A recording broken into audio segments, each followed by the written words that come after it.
Greetings, and let me first thank Professor Chandra Muzaffar, who is such an important international voice.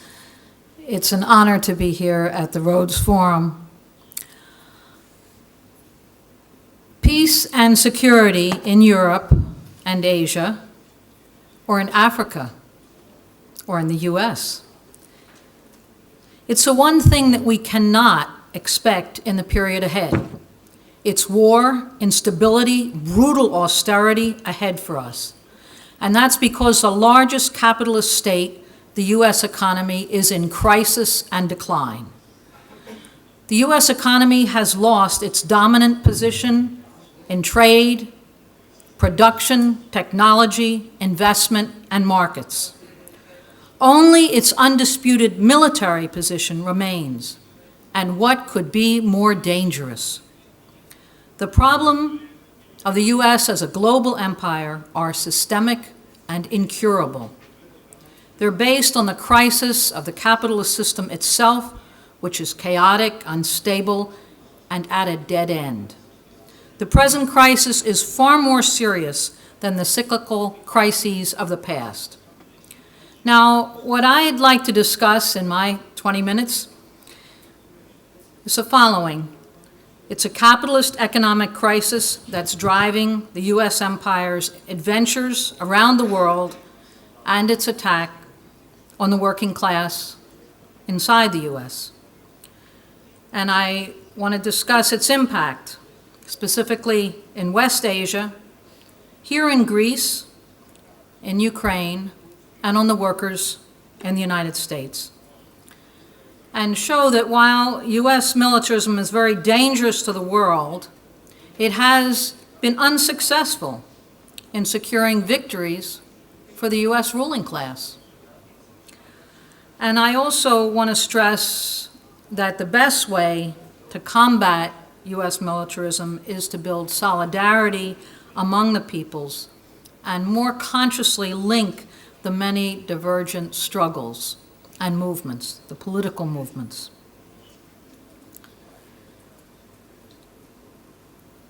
Now, technology today is so massively productive that each cyclical startup almost immediately leads to a glut of overproduction. So only a massive bailout of the banks with federal funds squeezed from every social program, along with speculative bubbles and new wars, only those things provide a short uptick that keeps the US economy lurching along. In this period, US militarism is totally interwoven with the state itself. The enormous Pentagon budget has been used for decades to prop up and protect the largest, the dominant US industries, the military and oil corporations.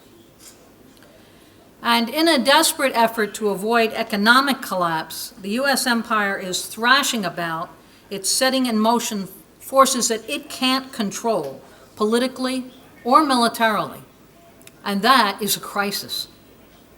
And this is true whether we look at the Islamic State of Iraq and Syria, or the reckless expansion of NATO to the very borders of Russia, and the use of NATO in West Asia, or if we consider the fascist coup in the Ukraine against an elected government, or the military coup in Egypt against an elected government, or the Asia pivot, which is the US encirclement of China, pulling in Philippines and Korea and Japan,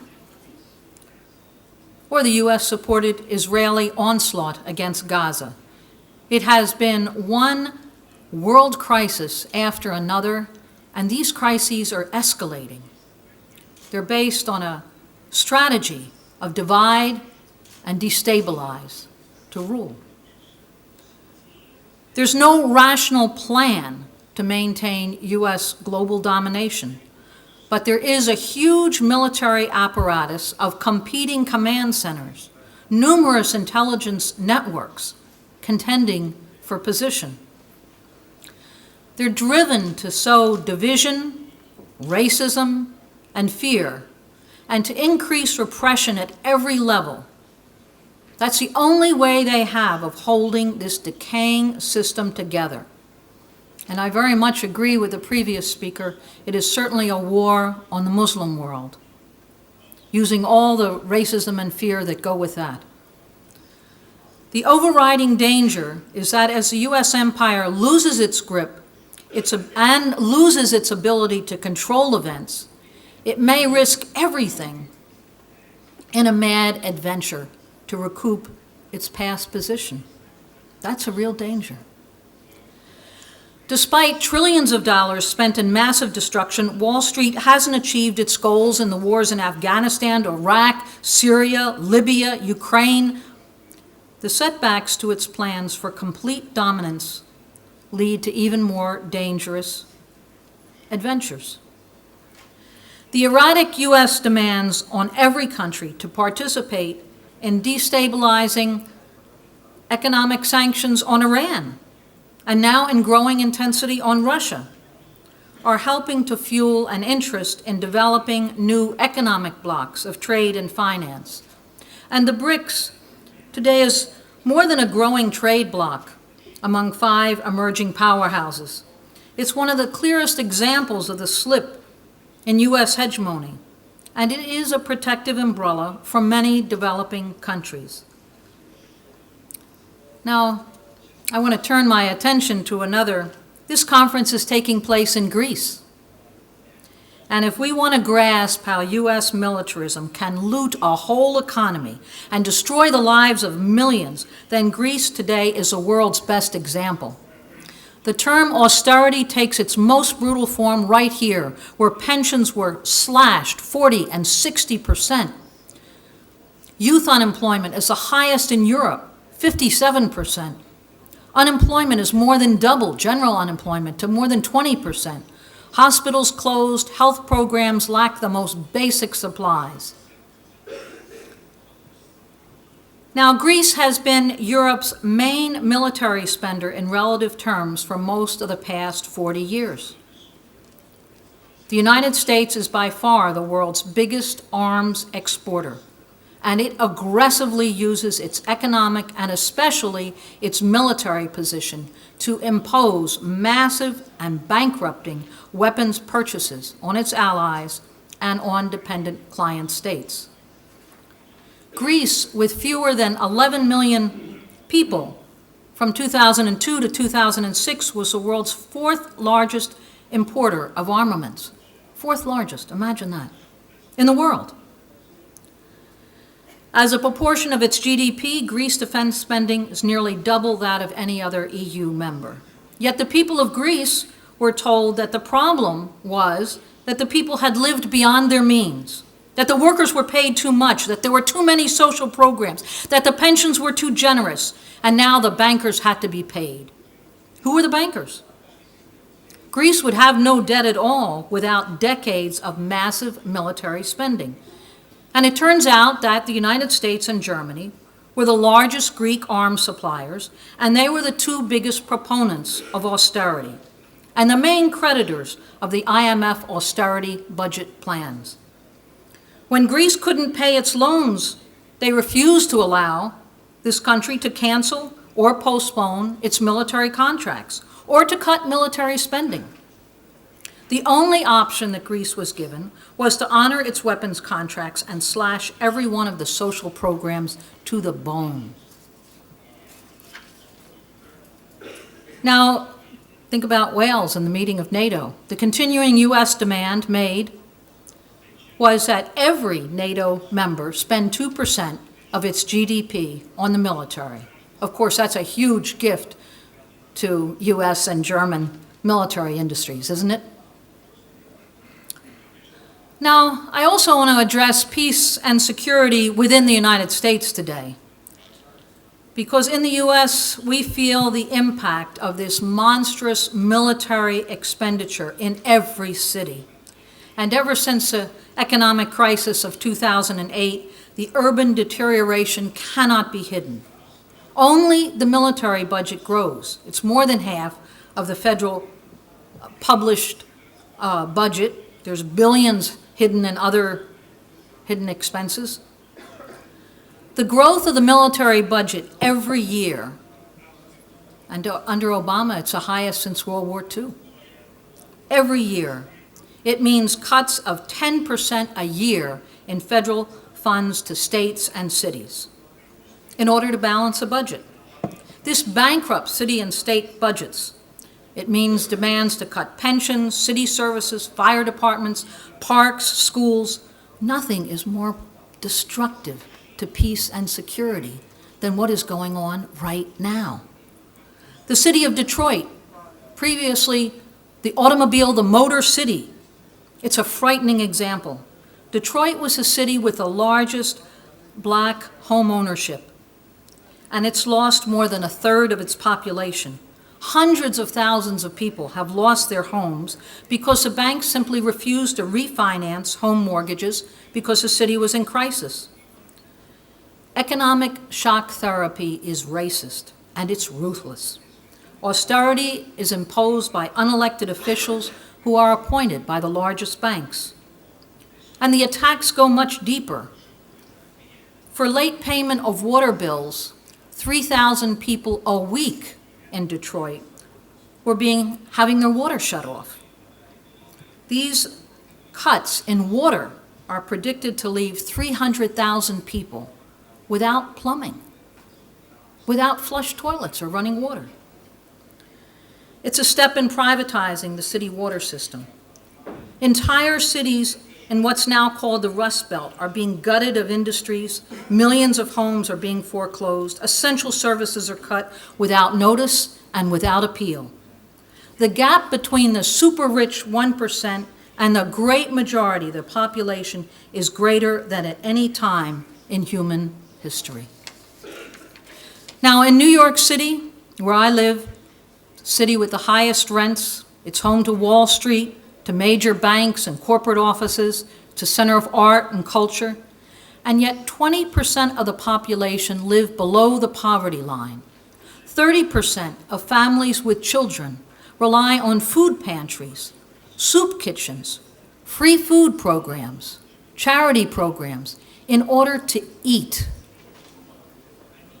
This past year, the federal government, the central government, cut funding to New York City food pantries and soup kitchens by 40%. And the same cuts were imposed on cities across the United States. The battle in the United States is increasingly between this ever-growing military budget and the trillions given to bail out the banks and the drastically shrinking funds of every other social program. Corporate power in the U.S. knows that this bankruptcy of every city will arouse resistance. And what is their response? It's to criminalize the youth.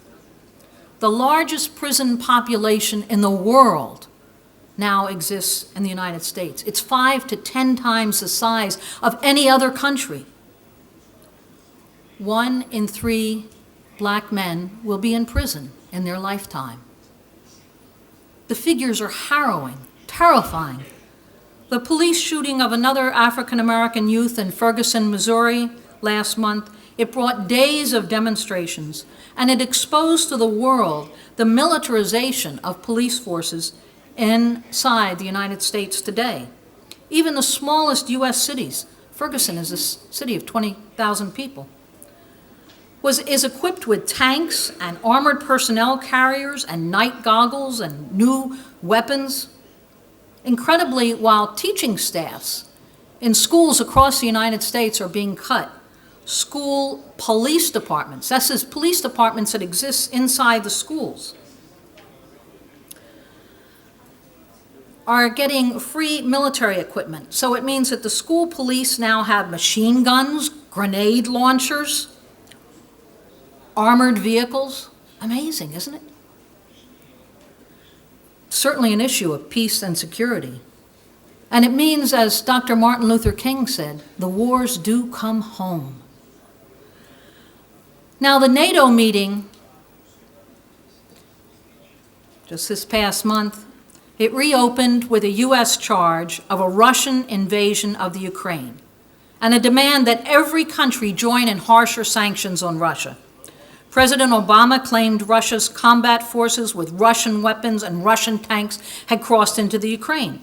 And NATO backed up Obama's statements. It said it had satellite images that claimed to show Russian combat forces engaged in military operations in the sovereign territory of the Ukraine. Then, actually a usually compliant group, observers from the Organization for Security and Cooperation in Europe, the OSCE, their special monitoring mission, released a public statement saying that they had registered no troops, no ammunition, no weapons crossing the Russian-Ukrainian border over the past 2 weeks. That was quite a prick in the balloon, wasn't it? It was a stunning expose. But the new EU sanctions on Russia are at odds with beneficial trade agreements in the market-driven economies within the European Union. And this creates a crisis for Europe. And it may well be why the EU jumped at Putin's ceasefire proposals. Now, what's the real reason for these sanctions and these manufactured crises, one after the other? Wall Street is actually desperate to tie the major European powers closer to U.S. needs, closer to Wall Street. That's what's behind demanding that all 28 members, East and West, expand their military expenditures to 2% of the GNP. In the same week as the NATO meeting, there were the 5+1 negotiations with Iran continuing on Iran's right to develop nuclear energy, a right guaranteed by international conventions. And suddenly, in the midst of these negotiations, the United States announced that they had increased the sanctions to 25 additional Iranian oil and banking corporations, right in the middle of negotiations. Sanctions are war, and that should be recognized. War on the most defenseless.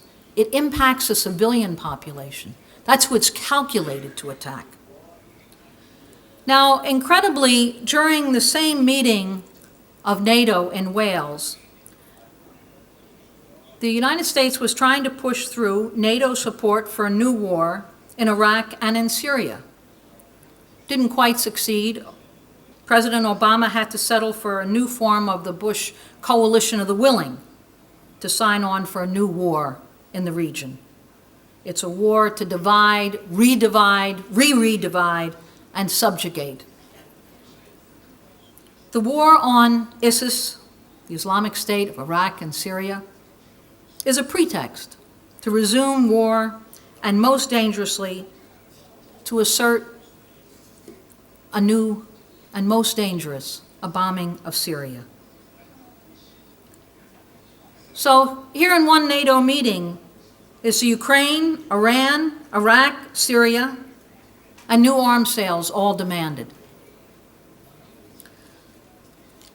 The decade of war in Iraq and Afghanistan, the bombing of Libya, were massively destructive efforts to gain decisive control of oil and resource markets, but they failed totally in their original plan.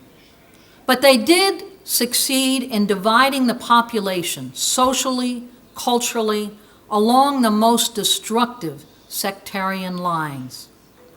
U.S. policy has reinforced the most reactionary, sectarian, divisive, repressive regimes on the planet. Saudi Arabia, Kuwait, Qatar, United Arab Emirates, absolute monarchies. Now, I just want to break and touch for a minute on climate change. We're just meetings at the,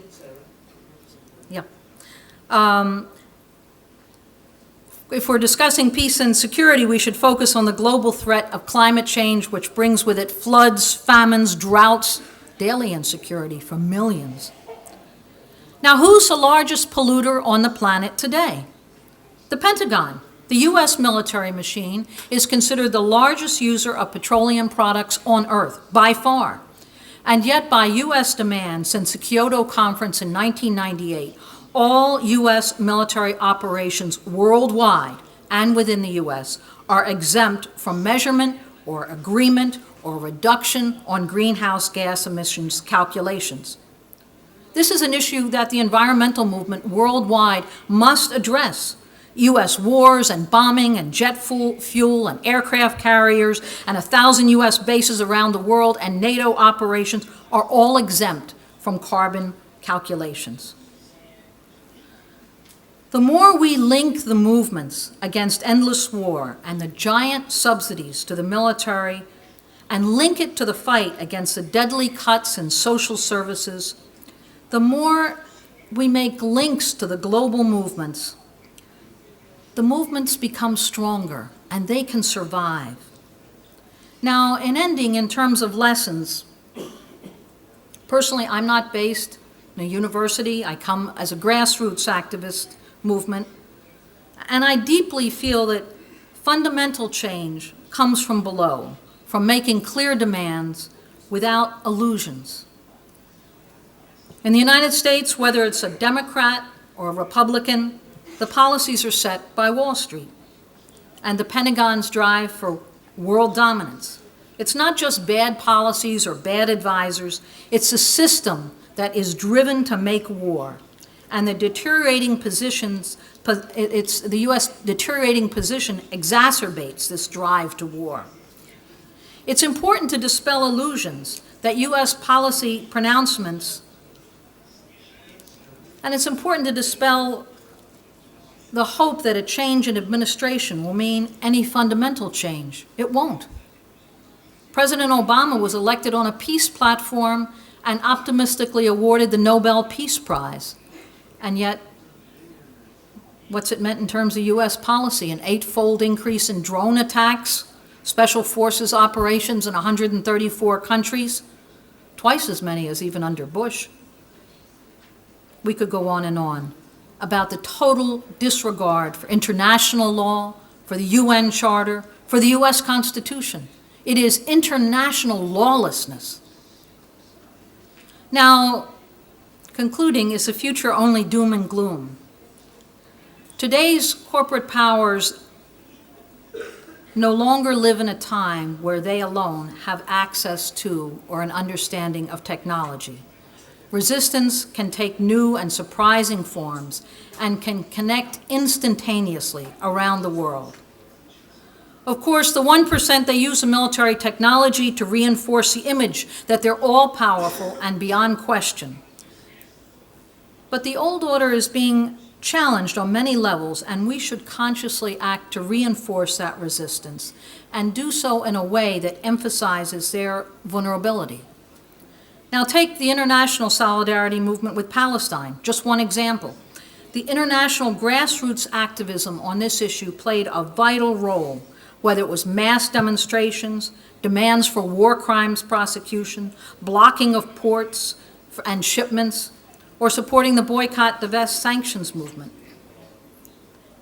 Every U.S.-supplied Israeli bomb, the ever-present drones, the all-pervasive surveillance, is meant to send this message of dominance.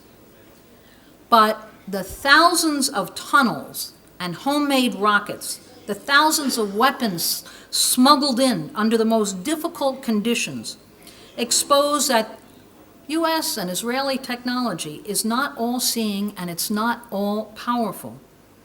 Gaza was a victory for armed resistance under the most difficult conditions imaginable. This resistance over decades, it has rich lessons in exposing the limits of U.S.-supported Israeli power. The destruction in Gaza was horrendous. A third of the housing destroyed, along with the electric grid, water pumping. But Israel failed to divide and disarm the Palestinian resistance. And that resistance confirms that people's movements are an emerging power. The unpredictable character of this dying system makes solidarity, class consciousness more important than at any time in human history. People's resistance in the Ukraine put a halt to the US-supported fascist coup and what seemed an inevitable expansion of NATO. It's crucial to acknowledge that it was resistance in cities across East Ukraine by local activists who seized and held government buildings for months, who set up roadblocks, who armed themselves, who organized a massive referendum and an orderly evacuation of children and many seniors. That was done by local people's movements in Donetsk, Lugansk. It wasn't Russian tanks, it was people's power. And it's good that that Ukrainian resistance has Russia at its back. That's important. But it was an organized demand for autonomy, for federation, and it's a real challenge. This organized people's movement has sprung up in response to enormous US funding and support for a fascist threat, and it changed the calculation. Suddenly, NATO and the Ukrainian oligarchs didn't look so all-powerful. For the first time in 20 years, NATO expansion was halted, was put on pause. So, as a final point, we're opposed to US imperialism, to our own ruling class, because it's the enemy of humanity.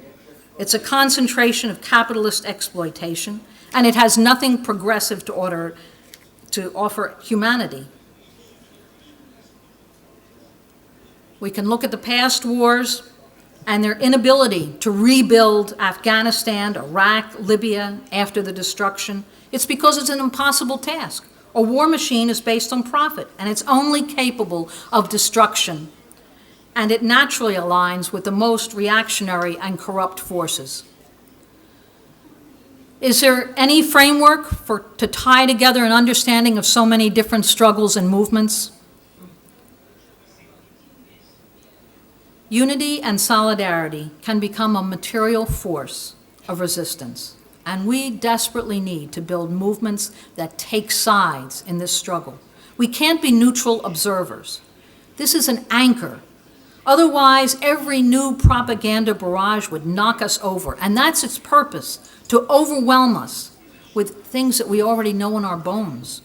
We need to build a unified movement that stands with the most oppressed in the United States and stands with oppressed countries around the world, that has an understanding of national oppression, can make an enormous contribution to building solidarity.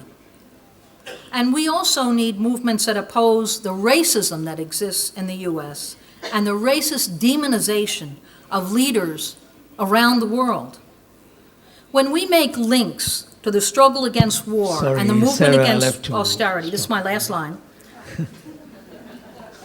When we link the movement against war with a movement against repression and massive imprisonment and incarceration, when we link the movement against war with a movement against climate change and build movements that refuse to be caught up in a propaganda barrage, then we assert again that the people united will not be defeated.